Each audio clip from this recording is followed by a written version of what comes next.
Tell me, what could fuck this up? I see some of you going, getting in my head. You're right. Get in your head, you're what? Dead. But when you get in your head, what does that really mean? It means you're believing the most limiting thoughts. And you have to remember, we all have a 2-million-year-old brain.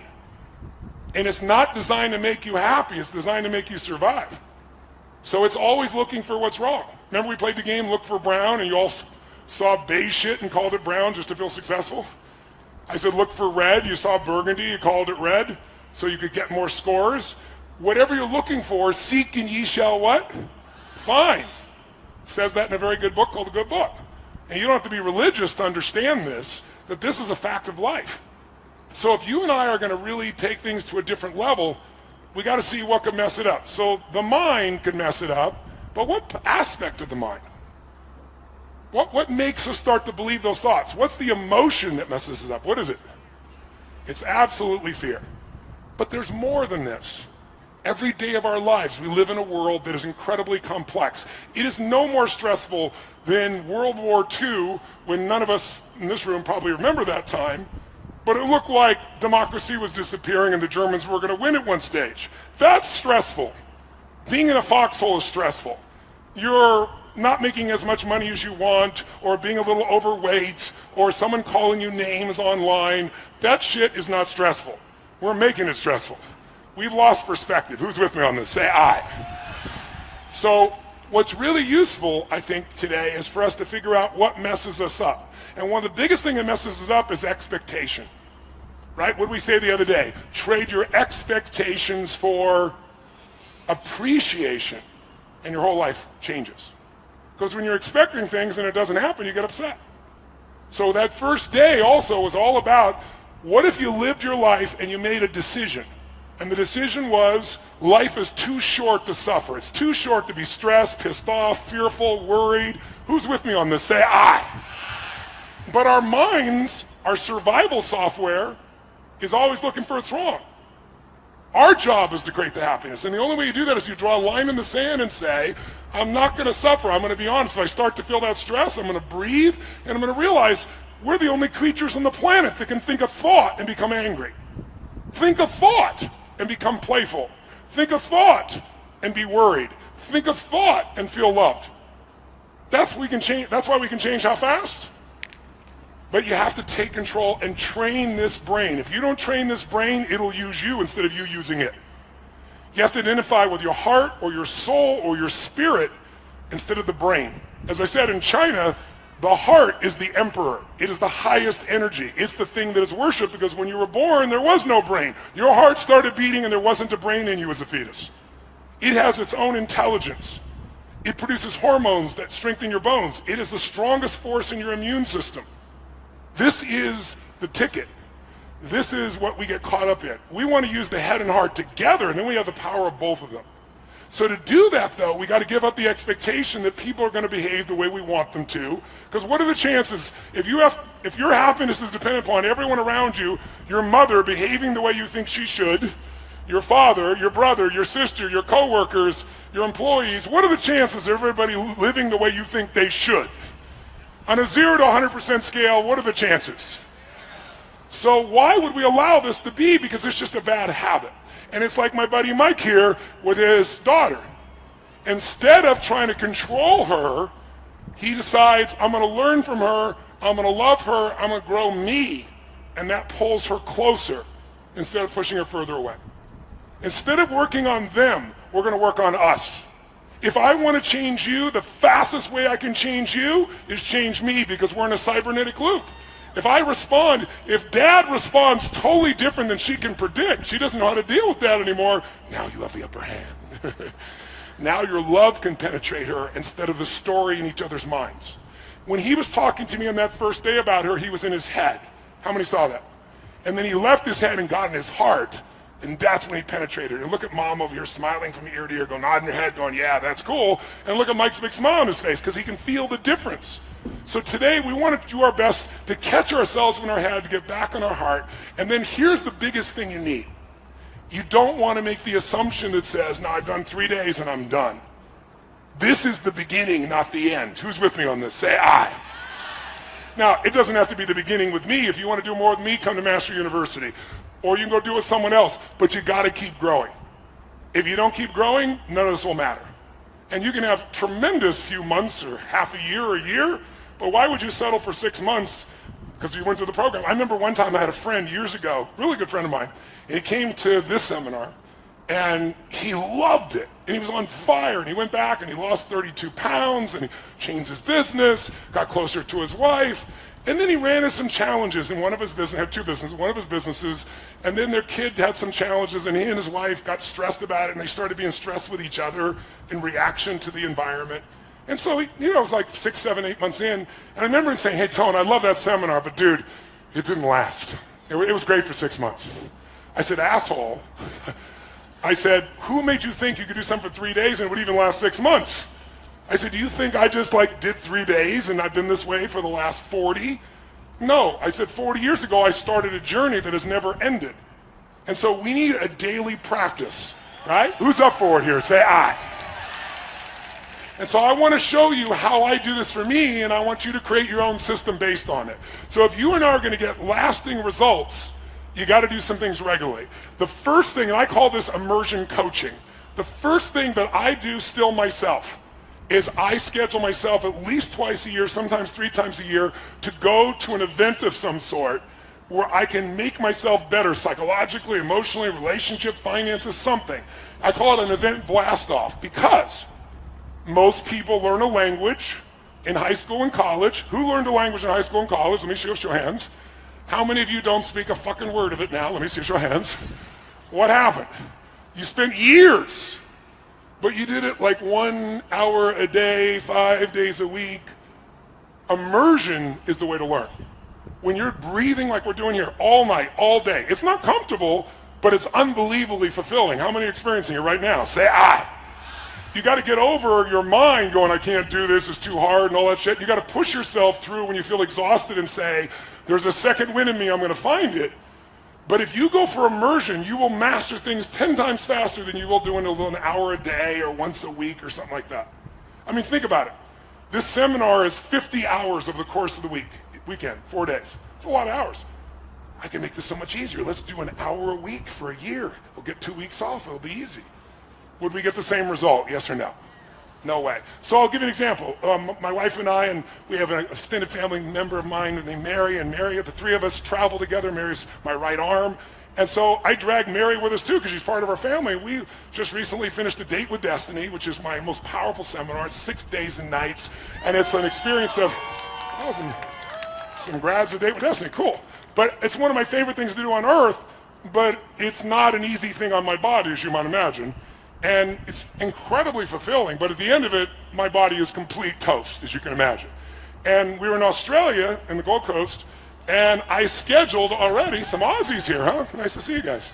And I scheduled, because my life is so full, there was only 1 week I could do this, and so I scheduled to go to this place in Sedona, Arizona, where this man for 39 years has been a neurological expert about how to wire your brain for alpha states, delta states, if you're familiar with those. But alpha is the expertise. And I want to, as great as my life is, I want to take another level. So I have more to give for my family, for my friends, for you, for myself. So we go for 7 days and nights. And this is what it was like. You got up first thing in the morning, 6:30, and you spent an hour and a half getting your brain wired with this glue shit. And they put 180 of these electrodes on your head. My wife looked so attractive, and so did I. It was amazing. And then, after wiring you up with this goop, which by the way takes forever to get out afterwards, well, there's where we don't see the goop, you see just our hair afterwards. But the bottom line is, we go in, then you go in individual rooms. I want to be with my family, right? I want to be with my wife, I want to be with my family, and I got to go in this dark little room that has no light, and it's freezing cold. It must be my karma for the shit I do to you people on a regular basis, right? And sure enough, I'm there for 14 hours in this room.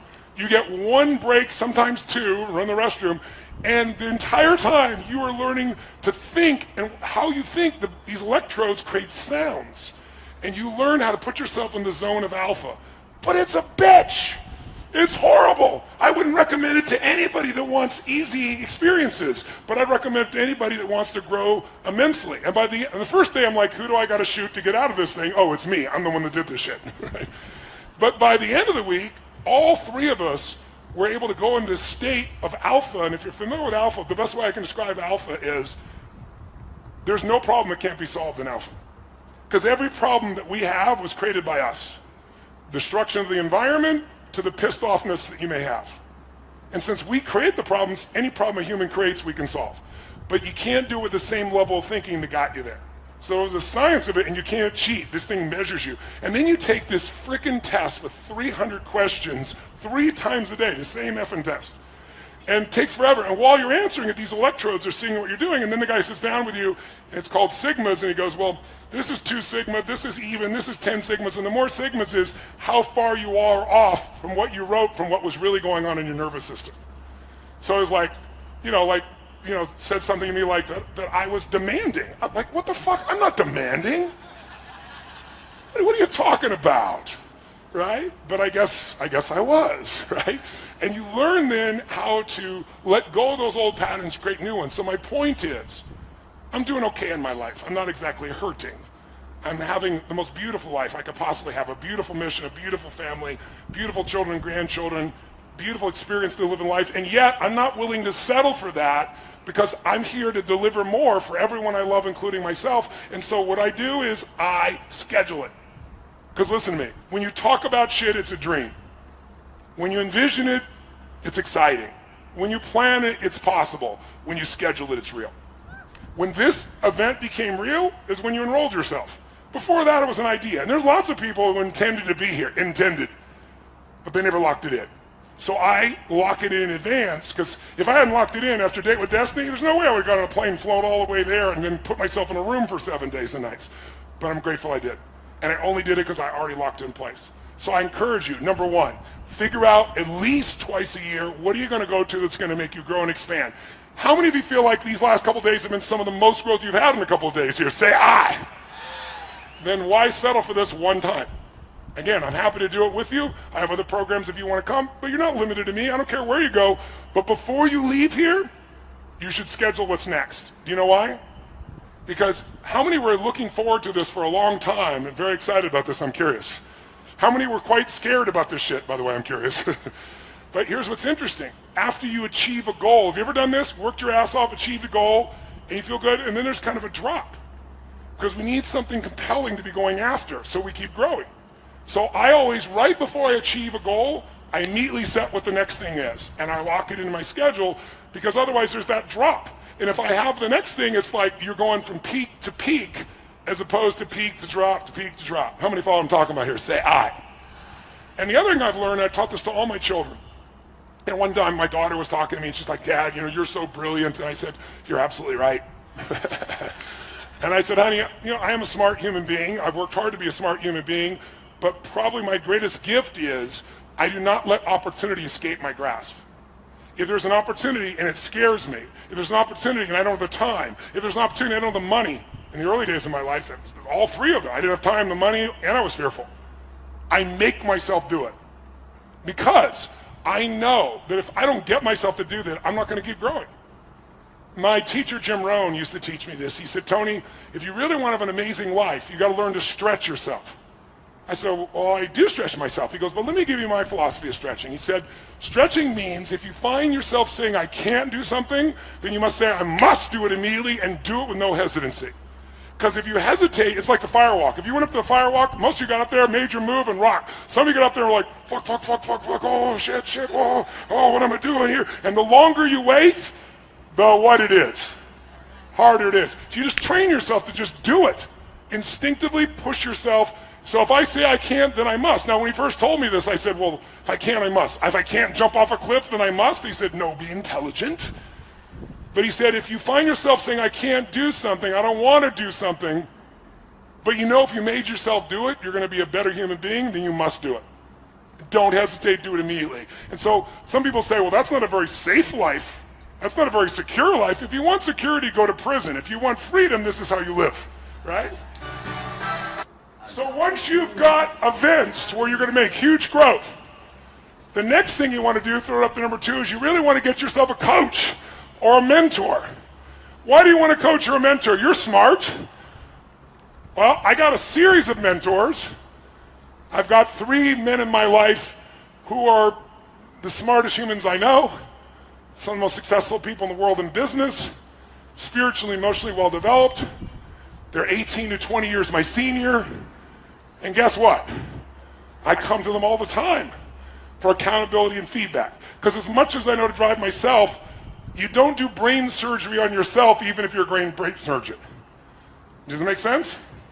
You need some feedback from the outside because you're still in it. And so getting a coach is critical. Now I get paid $1 million a year to coach someone and I only take on 7 clients and I got now a 5-year waiting list. So I'm not looking for any coaching clients. But I've trained all of my coaches to do the same things I do and they don't charge $1 million a year, not even close. So you can use our coaches if you want or someone else, but what you don't want to do is have a friend be your coach.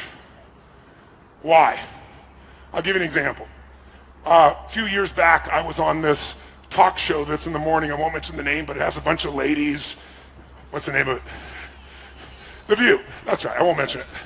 And I was on The View, and it was when Barbara Walters was still on, and Barbara's a brilliant, amazing lady. And they had me on in January, and I was doing a piece on New Year, New Life, how to transform your energy and your body. And when I was done talking, it was a little 7-minute segment. All 5 women, I guess it was, 5 women followed me into the green room, literally, during the break. And they said, listen, before the TV comes back on, we want to do this. You know, tell us more, how are we going to do this? And we want to do this together. And when they said they wanted to do it together, I was like, hold it. I said, can I be direct with you on this? I said, Barbara, you know how much I respect you and all of you, but can I be direct? They said, well, yeah. I said, well, I respect you. You're some of the best in the world at what you do as journalists. I said, you have an incredible show, #1 rated show. You've been in the years. Barbara, you're a role model for anyone who wants to be successful, man or woman. But there's an area of your life none of you have mastered. It's your body. I'm not being harsh. I have to tell the truth because the truth is how you get to the things to change. And you should have seen him look around at me like, oh my God, he just said we're fat. I didn't say they're fat. I said you haven't mastered this area of your life. And I said, here's the problem. If you guys get together now and none of you have mastered this area and you're all friends, you'll do this for 2 or 3 days, but about the 3rd or 4th day in, one of you's gonna go, I wanna go to Starbucks and have a mocha smocha something, whatever that shit's called, right? And someone else can say, no, we gotta work out. And they go, but like, can't we just stop for a few minutes? And then someone else will say, well, we could stop for a few minutes. And then you're fucked! Because you'll break the pattern. I said, have you ever done this before? And they started shaking their heads. They said, it's happened multiple times. I said, don't do this together. I know you love each other. That's why you shouldn't do it together. Get a professional. When you go, I want to mocha smoke, they go, shut the fuck up and run! You need someone who's not going to listen to your bullshit and is going to push you until you develop the discipline, till you develop the skill. And even then, they're going to know the little things, the 2-millimeter things you don't know that could save you a decade. How many follow this? Say aye. So don't get a good coach, get an outstanding one. And the problem is I created the coaching industry. Before I came along, no one called himself a coach in this industry. There wasn't this industry. You had to be a therapist, and you got approved by insurance. And I came along and said, these therapists are sitting down with people for 7 effing years, and I can wipe out that phobia in 20 minutes or an hour? And so I went around and I said, I got to figure out who I am. I'm not a motivator. I never was. You know, I'm not a guru.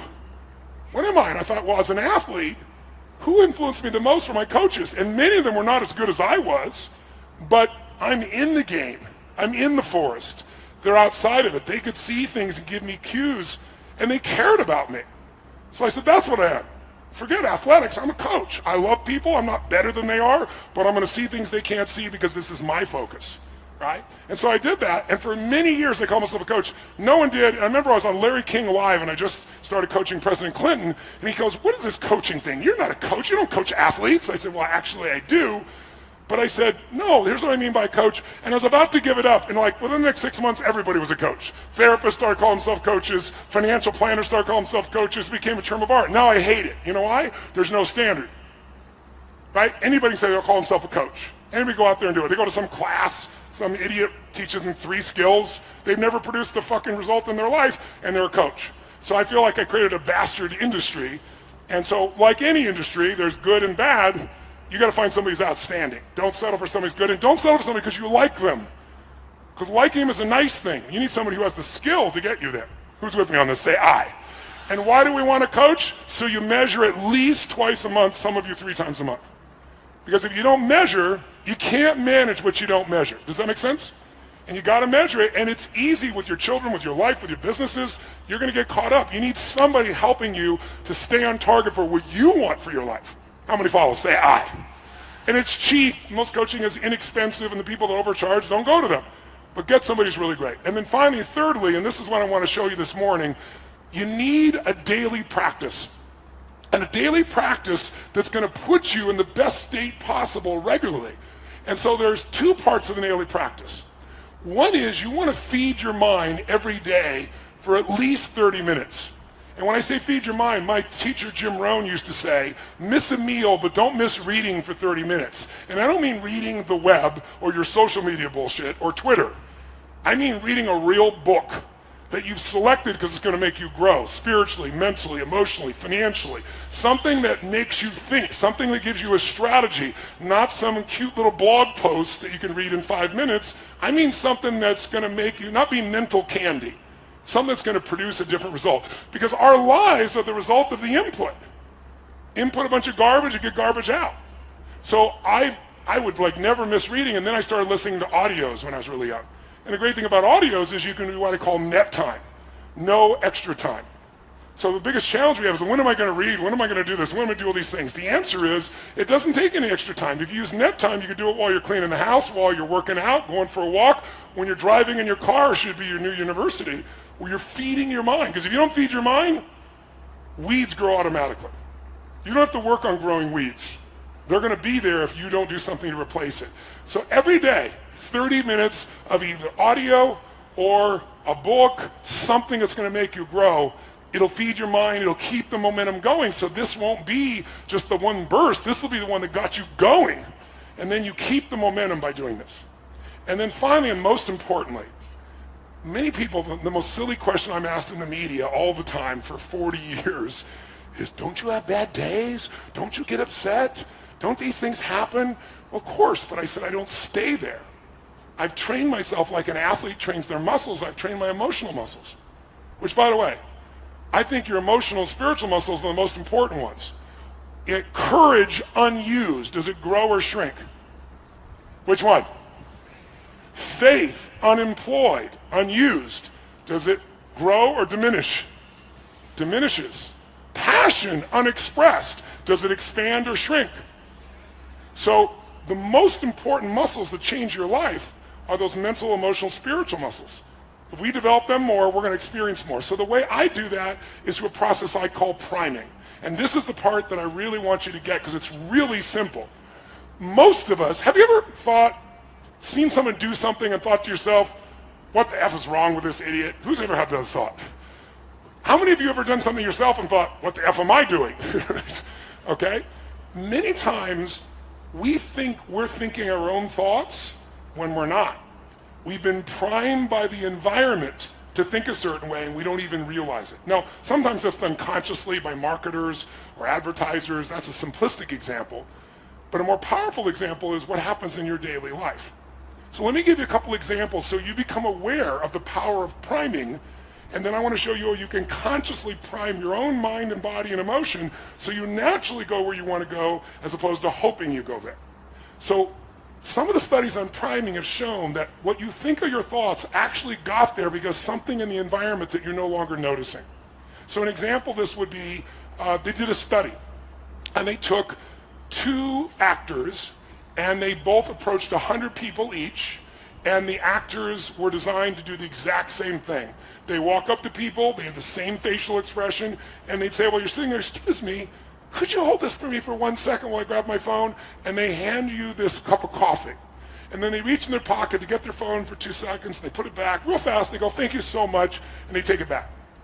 And every time they did it exactly the same way with all the people, 200 people, 100 each.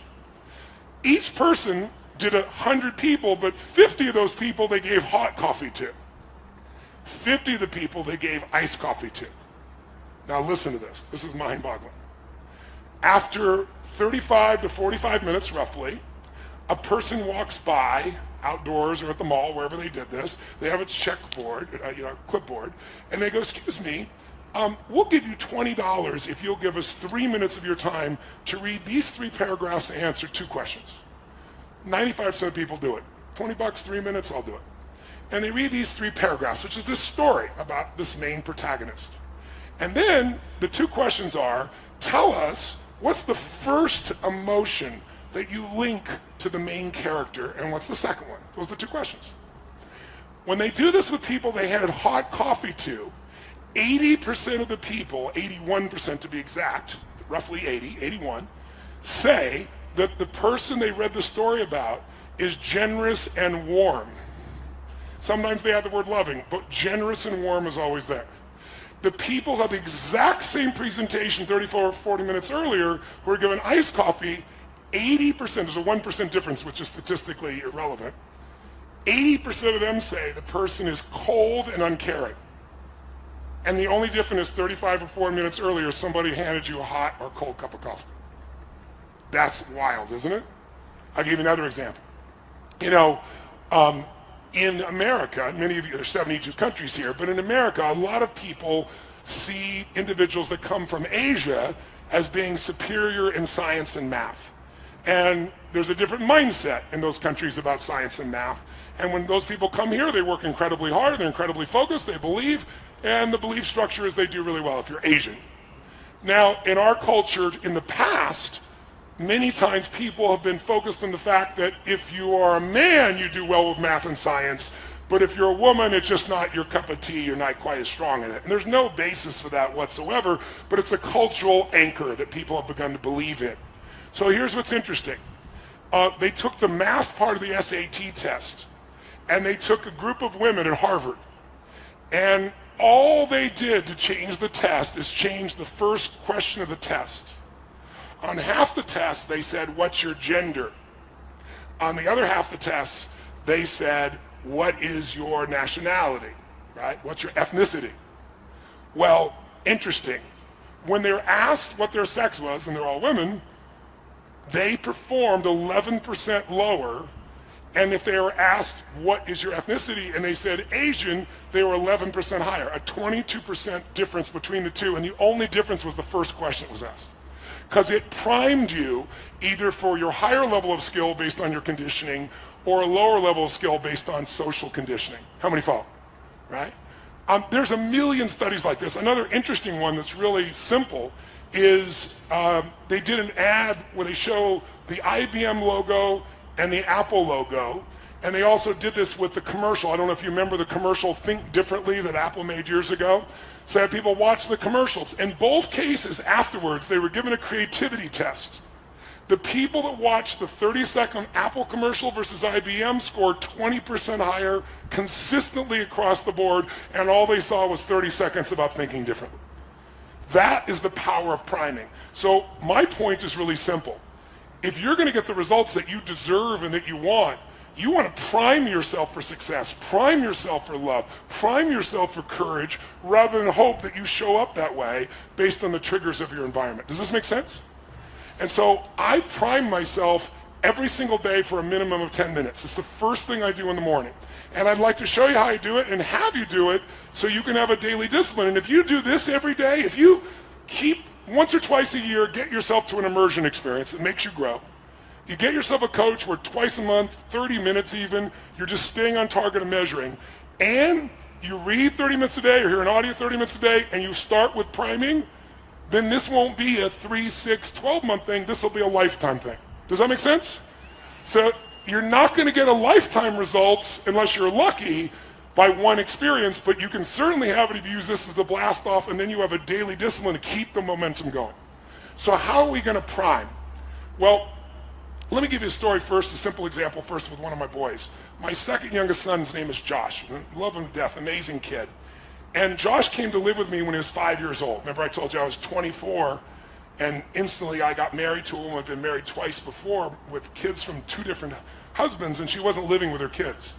And so I met her, fell in love with her, brought her into my life, and then saw how sad she was without her kids. So I brought her kids away from both the other husbands. They were happy to give them to us, and I adopted them as ours.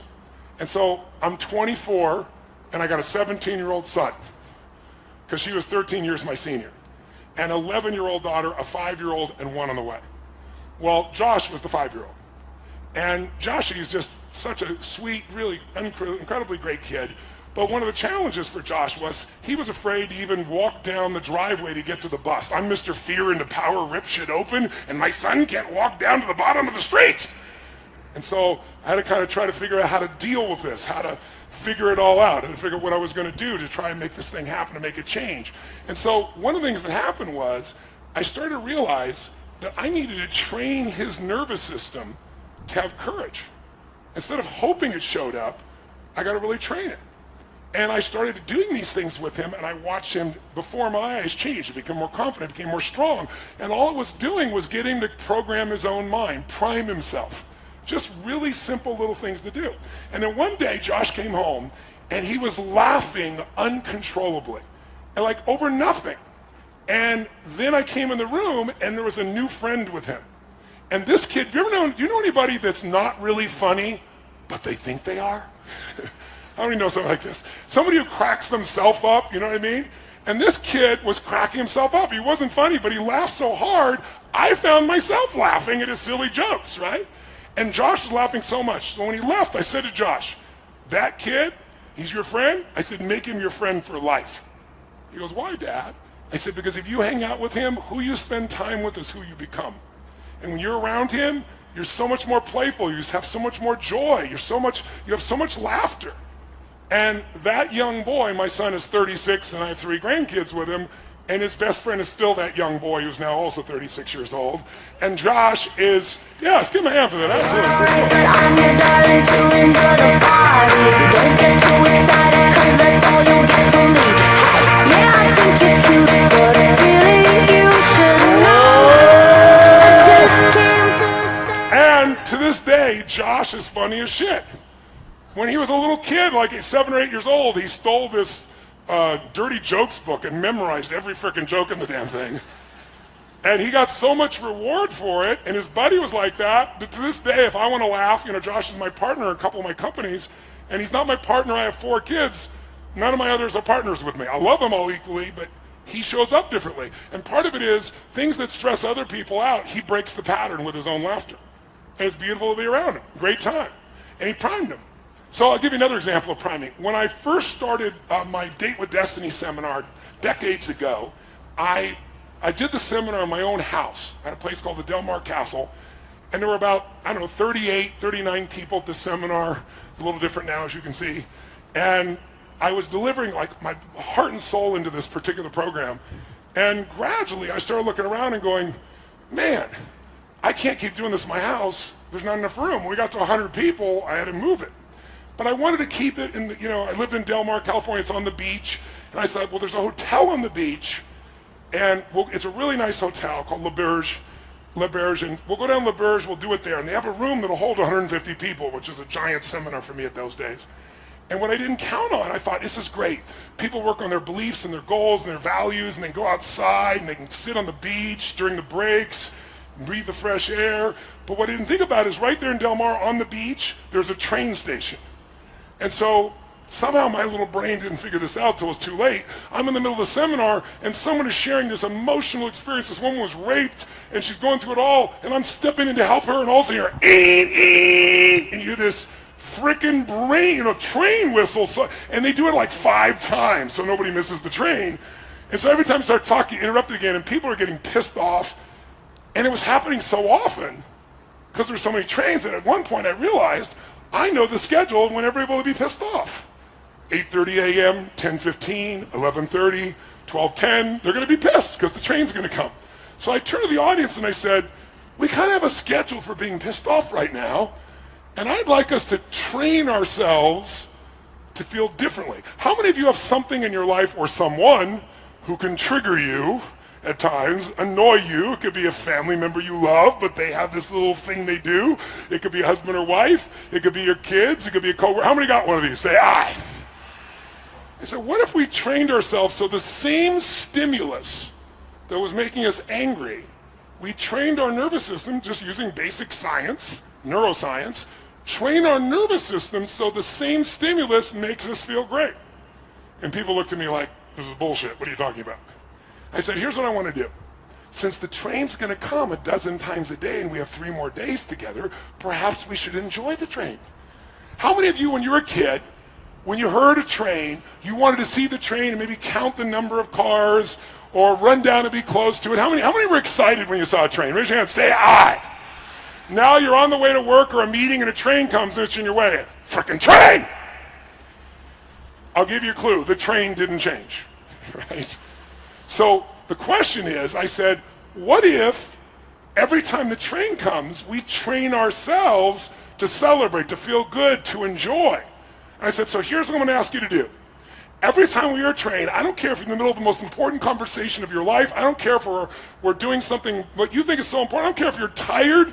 I don't care if all the books are on your chair. I want you to instantly just drop everything, and I want you to jump and start to celebrate like a little kid, like it's the greatest gift of your life. And then we're going to end with a whoa clap, and then we're going to laugh hysterically into our chair. And if you can't laugh, I want you to fake laugh into your chair. Because most of you know if you fake laugh, what starts to happen? Real laughter comes, right? And then you wire yourself to laugh more easily. Just like with Josh, I wanted people, wouldn't it be nice to laugh easier? You didn't have to have everything be perfectly funny for you to have a good time. Because most of it doesn't have to be perfectly bad for you to be pissed off. So train it. So I got everybody to agree, and we did it. So every time the train came, and some people are like, oh, a frickin' train, that won't work. You gotta go, it's a train. You gotta be like a little kid. And pretty soon, people look forward to the train.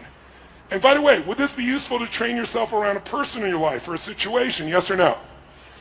So I don't have a train nearby, but I've imported a special train whistle, and I'm gonna ask you for the rest of today, no matter how tired we are, no matter how hardworking, no matter what we're in the middle of, if we hear that train whistle, we're gonna jump up and we're gonna celebrate like little kids, make noise, have fun. We'll clap, we'll do the whoa clap, and then we're gonna laugh hysterically into our chair and maybe point at somebody else and laugh at them while we're doing it to train our nervous system. Who's willing to go for it? Who's willing to go for it? Oh, yes! If that feels good, say yes! Say yes! Say yes! So that's priming. Can we prime ourselves to feel good, yes or no? What if you knew you would have a really important conversation with your kid or your spouse or your loved one, and you're starting to feel a little tension because you don't want to deal with this because you love them, you don't want to deal with the bullshit, but you know you got to. In this state of being primed about it, how's it going to go? But if you primed yourself with laughter or joy or playfulness, and now you go to be with them, and somebody goes, no! And you go, that'll fuck with them real quick, won't it? They don't have to deal with you enjoying yourself. So we are in charge. Here's the point.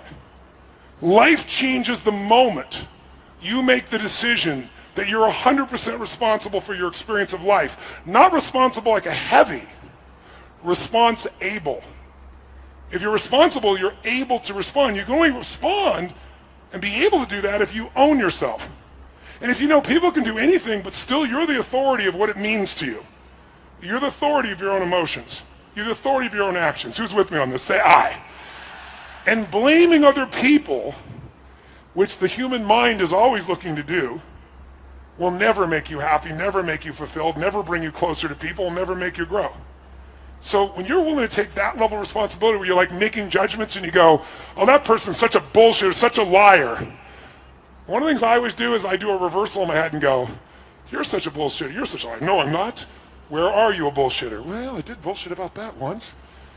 Who's ever said something and after you said it thought to yourself, what I just said was total bullshit?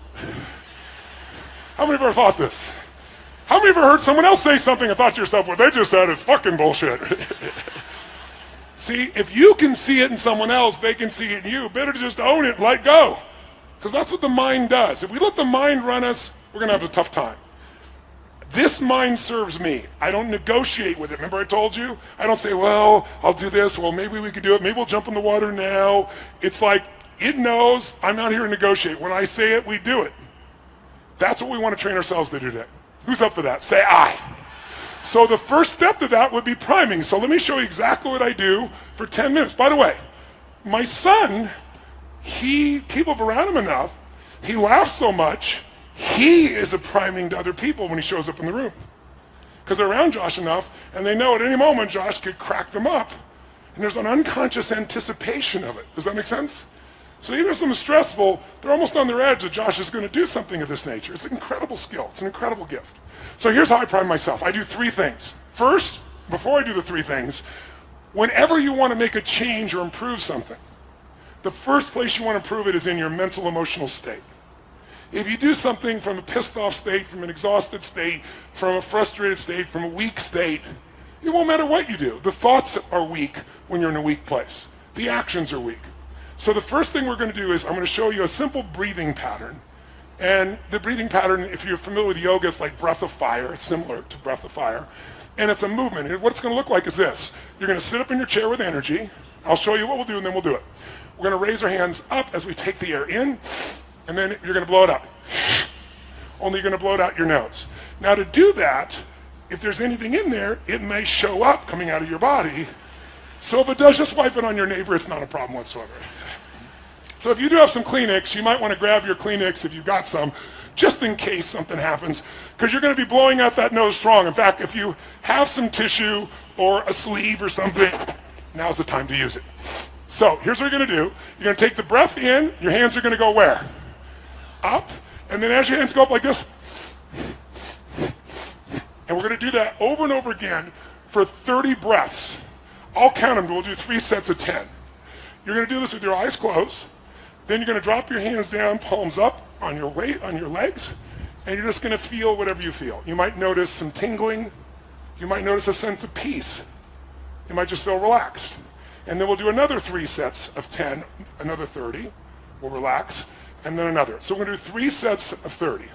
3 sets of 10, 10, 10, 10, 10, 10, 10, 10, 10 with a break between it. When you're done with that, you're ready to prime, because it puts you in state.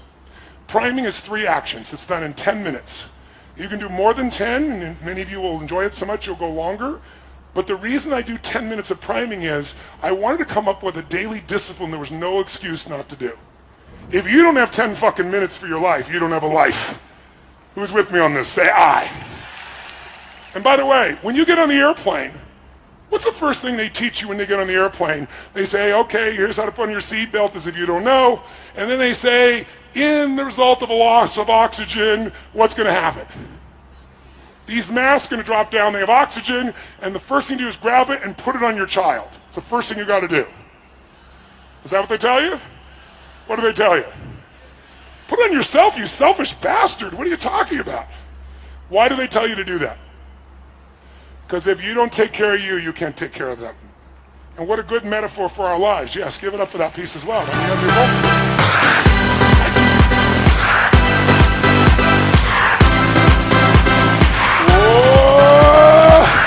So we're priming, taking care of ourselves so we can take care of everybody else too. Does that make sense? So what we're going to do is, we're going to do our 3 sets of 10, 3 sets of 10, 3 sets of 10. And with our eyes closed, the first 3 1/3 minutes of the 10 minutes is we're going to focus on 3 experiences in our life that we could feel deeply grateful for. 3 of them. And we're not going to think of like, oh, this. We're going to take them one at a time, spend about a minute each, and step into that moment in your life that you could feel grateful for. It could be a little thing or a big thing. It doesn't matter. What matters is that you go there. You know, if I asked you what's it like to be on a roller coaster, and you remember a time when you're on a roller coaster and you picture yourself on a roller coaster over there, you're going to give me a very different feedback than if I get you to imagine the moment you were going over the edge and you're in the front seat. Then you're going to show me a different result. You want your gratitude to be in the front seat, not an intellectual gratitude out there. So I take 3 minutes, a minute each. I come up with something different every time. I think of a moment that I could feel so grateful for, a blessed moment, a beautiful moment, a loving moment, a sacred moment. And I step in and feel it and flood myself with the gratitude. Now, do you remember why we use gratitude? Sounds corny, right? But why? From a scientific perspective. Remember what I showed you the other day. When someone's frustrated, when they're angry, we can measure your EKG and your EGG. We can see what your heart and your brain are both doing. And they are all over the place. They don't match. They're jagged. Do you remember the image? But when you breathe in your heart and you put focus in your heart, where focus goes, energy. And so what happens is you get unified. And all of a sudden the brain and the heart become one tracing energy. It's crazy. That's the flow state. So when you're grateful, gratitude is the antidote to the two emotions that mess up most people's lives. What are they? Anger and what? Fear. Those are the two biggies. You cannot be grateful and angry simultaneously. That's the beauty of it. It's the antidote to anger. You can't be fearful and grateful simultaneously. So the more you cultivate and prime yourself for gratitude, the more you can push through anger and fear very quickly. Does that make sense? So again, it's scientific. This is not like positive thinking bullshit. It's about what actually changes biochemistry and what will get you to wire and fire a new set of patterns that are more elegant, more rewarding, more impactful than the ones that society will condition you to do if you let it. Okay? So 3 minutes, a minute each. And by the way, when I do it, I usually pick two strong ones, and then I pick something really simple, and I make myself really feel the gratitude, like the wind on my face, or the smell of the ocean if I'm doing it outside by my house, or the look on one of my children's faces. And I'll just fill that up. And the reason is, if all you do is get grateful about big things, you're going to miss most of life. You know, the astronauts that went to the moon, think about that journey. Think about, as a child, these guys dreamed of being an astronaut. They competed with hundreds of thousands of people, and then a few of these guys get on that rocket and go to the moon. And imagine, you walk on the moon, you look back, and you see that picture we've all seen of the blue-green earth that's so beautiful, and it's not a photograph. They were the ones there seeing it. Talk about an experience. And then they face their fears and come in, and they land successfully in the ocean, and they're rescued. And then there's a ticker tape parade in New York. They shake the president's hand, and now what do? You're 32 years old, and you walked on the fucking moon. What do you do now for adventure? And if you study the astronauts, Buzz Aldrin, all these guys, I had a chance to interview most of them, not all, but 3 of them. Almost all of them wrote about, described what happened to them. They no longer had a compelling future. How do I have an adventure? I've walked on the moon. Everything else is small by nature. And as a result, they got depressed. Most of them abused alcohol and drugs. Why? Because they're looking for adventure on a moon run, and they missed the adventure in a smile. So I train myself daily, prime myself to find those little things that are so beautiful and feel them. Because the more I feel them, the more I can give that to someone else. The more I can move that direction, the more I can enjoy as well. It's putting the mask on me first. Who's with me on this? Say I. Okay? So that's, after we do our breathing, step 1 of the 3 steps, first the breathing, then the 3 steps. 1, gratitude. 3 minutes roughly, a minute each, 3 different moments you can feel grateful for. And feel it, enjoy it, savor it, live in it. Next 3 and the 3rd minutes. Second piece we're going to do is you're going to feel the energy in you and do a prayer or a blessing. Now, I know many of you are not religious. I'm not suggesting you need to be. But almost all of us know there's a power in love. You know, if God was love, and we didn't come up with all the other names for God, you wouldn't have much argument between people. So imagine that what you're going to do is imagine energy of God, the universe, whatever you want to imagine, coming down into you like a white light and breathing it down in through your body, down your legs, into the earth, and then coming back up and out again. So it's, and then comes back up. And you don't have to do this with your hands, but I'm trying to show you what the feeling is. And while you're doing this, what you're going to do during those 3 minutes is you're going to give thanks. It's like a prayer saying, heal my body, my mind, my emotions, strengthen me, make me the best I can be, strengthen my love, my passion, my courage, whatever it is that you value in yourself. And you feel that happening. Of the 3 minutes, I do that for about a minute and a half, and the other minute and a half, I then take that energy through me, and I send it in a circle around to my children, to my family, to my friends, to my coworkers, to my associates, to my partners, to the people I meet on the street, to my clients. And so it's taking the energy in. Now, you might sound like woo-woo stuff, but the idea of allowing your nervous system to heal and strengthen, just the focus of that alone, for you is strong, and sending to others as well. So you can think it's all bullshit, but try it and decide based on the experience. If you do it a while, I think you're going to find it'll deepen that sense of gratitude, because it becomes not only gratitude, but a healing, a strengthening, and a gift to those you love. The last 3 minutes, I call 3 to thrive. You're going to think of 3 things that you really want to accomplish or achieve, but instead of like hoping it happens or thinking about it happening, you're going to step in your mind and experience it as if it's done. You're going to see it or feel it, breathe it, celebrate it like you've already achieved the goal. What you're doing is training your reticular activating system. And we talked about this the other day, the part of your brain that notices things. When you didn't, before you bought that car outfit, you never noticed them. Now you buy that car outfit, those cars and outfits are everywhere. How come?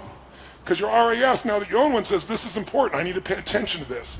Well, when you get clear what you want, and you see it as done and feel it and create it in your mind and your heart, and you celebrate it, there's a sense of certainty that enters your body, and your reticular activating system starts to go to work on making it happen. So you spend a minute each on those.